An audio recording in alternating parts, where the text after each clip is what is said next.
Gulf நியூஸின் தமிழினுடைய செய்திகளில் Iran மற்றும் அமெரிக்கா இடையிலான போர் தீவிரமடைந்துள்ள சூழலில் குவைத் நாட்டைச் சேர்ந்த புகழ்பெற்ற குர்ஆன் ஓதுவார் மிஷாரி ரஷீத் அலபாசி வெளியிட்ட அரசியல் கருத்துக்கள் சர்வதேச அளவில் பெரும் கொந்தளிப்பை ஏற்படுத்தியுள்ளன. ஈரானுக்கு எதிராக நரகத்தின் கதவுகளை டொனால்ட் ட்ரம்ப் திறந்து விடுவார் என்ற தொனியில் அமைந்த அவரது கருத்துக்கள் இஸ்லாமிய உலகில் கடும் விமர்சனத்திற்கு உள்ளாகின. இந்த சர்ச்சையை தொடர்ந்து உலகின் மிக பெரிய குர்ஆன் கற்றல் தளமான தனது இணையதளத்தின் இயல்பு நிலை ஓதுவார் என்ற கௌரவ பொறுப்பிலிருந்து மிஷாரி அலபாசியை நீக்கியுள்ளது.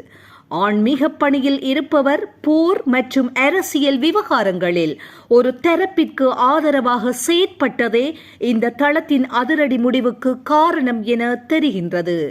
இது போன்ற செய்திகளை உடனுக்குடன் துல்லியமாக நீங்கள் அறிந்து கொள்ள கல்ஃப் நியூஸின் தமிழினை சப்ஸ்கிரைப் செய்வதினூடாக அறிந்து கொள்ள முடியும்.